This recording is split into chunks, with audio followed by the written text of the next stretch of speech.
Welcome back to the Deep Dive. We're living in, well, pretty pivotal times, aren't we? National elections happening all over, global conflicts. It feels like reliable, independent journalism is more crucial than ever. But what happens when the very ways we get our news start to wobble? That's exactly the question this year's Reuters Institute Digital News Report tackles. It surveyed 47 markets, 6 continents, and it paints a pretty stark picture. The news media is facing huge challenges, rising misinformation, falling trust, political pressures, and a really uncertain business environment too. We're seeing layoffs, closures, big cuts all over the industry. So yeah, this deep dive is all about pulling back that curtain. We want to look at the key insights from this huge report. Our mission today, to really understand the scale and impact of these platform resets, as they call them, and figure out how they're reshaping the information world for all of us. Okay, so let's get into it. This platform reset. The report makes it clear that how we find news online is fragmenting.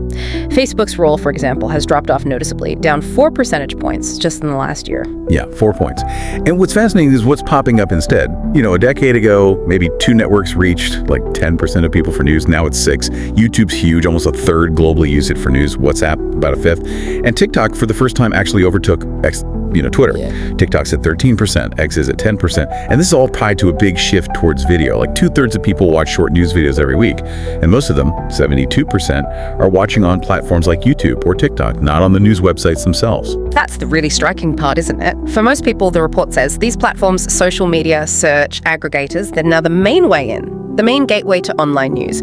Only about a fifth, 22%, say news websites or apps are their main source, and that's dropped 10 points since 2018.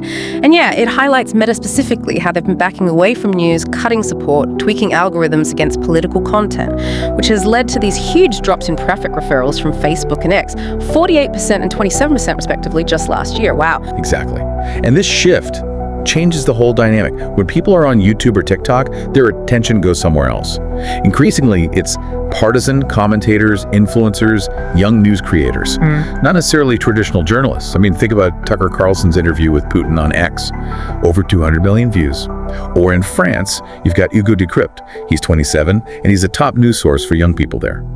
More mentions than Le Monde sometimes. Yeah. Even with serious stuff like the conflicts in Gaza and Ukraine, you see young influencers on social media documenting things on the ground. Accounts like Eye on Palestine, for instance. It's really changing who tells the story. So the move to video is undeniable, and these creators are stepping into the spotlight. But why? What's pulling people towards this, according to the report? Well, they pinpoint 3 main things. First, this idea of unfiltered content. People feel it's maybe more authentic, more trustworthy because it doesn't seem edited. Second, just sheer convenience. The news comes to you on the platform you're already scrolling through, served up by algorithms, tailored to you in these short, easy clips. Kind of news in a nutshell. And third, people want different perspectives, maybe a partisan view they agree with, or just, a wider range of topics than they feel they get elsewhere. Okay, so people are heading to these platforms for convenience, maybe authenticity, different voices. But that brings us to a huge question, right? In this fragmented world, with creators driving so much content, how do you know what's real, what's fake? The report shows concern about misinformation online is up again 3 points in the last year. About 6 in 10 people, 59%, say they're concerned. And it's even higher in places with big elections coming up, like South Africa at 81%, or the US at 72%. That's a really critical point. And the report asks, which platforms worry people most? Turns out, the biggest concerns about telling good info from bad are on TikTok and X. About a quarter of users on each struggle with it. And both platforms have, been linked to spreading misinformation. Around the Gaza war, those fake deepfake images, videos of public figures, like the Princess of Wales situation. And while lots of people say they're confident they can spot fake news, the data kind of suggests maybe that confidence isn't always matched by reality, especially now, with how easy it is to manipulate content. Right, manipulation. And that leads straight into AI, doesn't it? The report talks about the rise of AI-generated content. These deepfakes are becoming more common. You mentioned the fake audio of Joe Biden, doctored photos of Trump, even fake battle images designed to sway opinions. And some younger people, heavy social media users, they're seeing this stuff all the time. They think in 5 years, we won't be able to tell the difference between real and AI-generated. So what does all this mean for news organizations themselves? It's a big question. The report notes that news outlets aren't just reporting on AI, they're starting to use it too. mostly for efficiency stuff right now. Transcription, copy editing, maybe personalizing content. Like those AI-generated bullet points some Nordic publishers use. Some places even have AI writing, a certain percentage of basic stories. But this is the key. The public is pretty uncomfortable with AI creating hard news, politics, war. They want humans in charge there. They're much more okay with AI assisting journalists, helping them out. So trust is going to be absolutely central.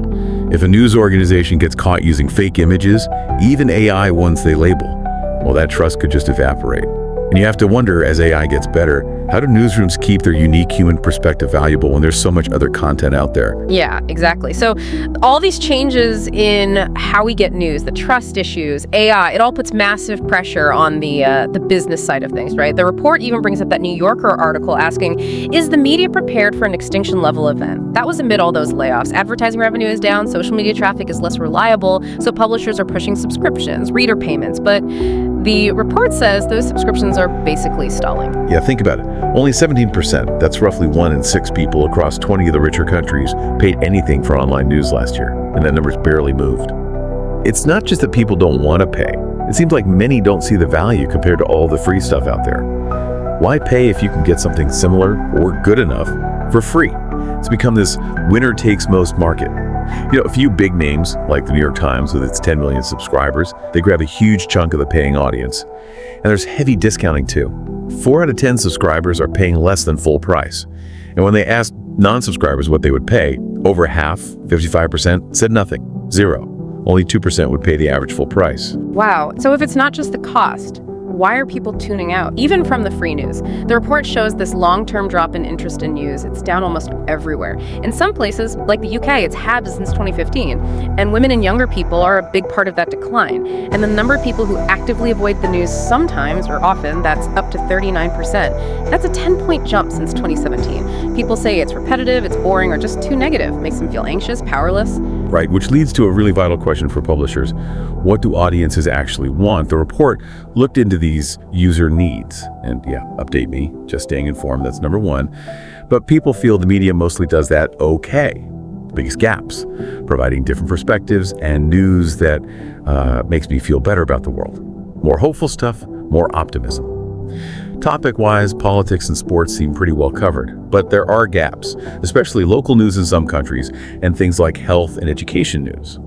The data kind of hints that maybe, older, often male-dominated newsrooms aren't quite hitting the mark for diverse audiences, especially younger people who care more about climate change, environment, wellness.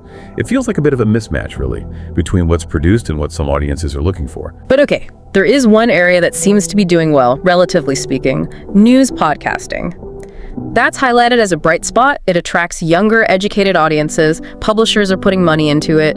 Audio seems like a good fit for deep dives, specialist topics, and it's cheaper than video, usually. And interestingly, a lot of the popular news podcasts are now filmed too, right? Distributed on YouTube, TikTok, blurring those lines again. Still, it's not mainstream yet. Only about 13% of people listen to a news or current affairs podcast regularly. Yeah, so summing it all up, this deep dive really shows news publishers caught in this whirlwind of change. Technology, audience behavior, it's putting huge pressure on making journalism sustainable. This platform reset is definitely happening. It's pushing traffic inside platforms, focusing on video, and often elevating creators over traditional newsrooms, which means traffic from social, maybe even search, is going to be less predictable. And it's just getting harder for many news outlets to convince people their work is worth paying attention to, let alone paying for. But there is that measure of hope, as you said. The report does suggest a path forward. If news brands can really show their journalism is solid, accurate, fair, transparent, and crucially, that humans are still in charge, not just algorithms or AI, then audiences might respond better. But re-engaging people means rethinking things. How journalism is done, making it accessible, sure, but not dumbing it down. Reporting the tough stuff, but also finding hope. Offering different views without just stoking arguments. In this world just flooded with content, success seems to mean standing out, being a destination for something unique, something human that AI can't replicate, while still making sure people can actually find you. So if the future really does depend on these human insights, offering hope, offering different perspectives, the question for you listening is, how will you navigate all this? How will you find the stories that actually resonate and offer real value in this fragmented, AI-influenced world?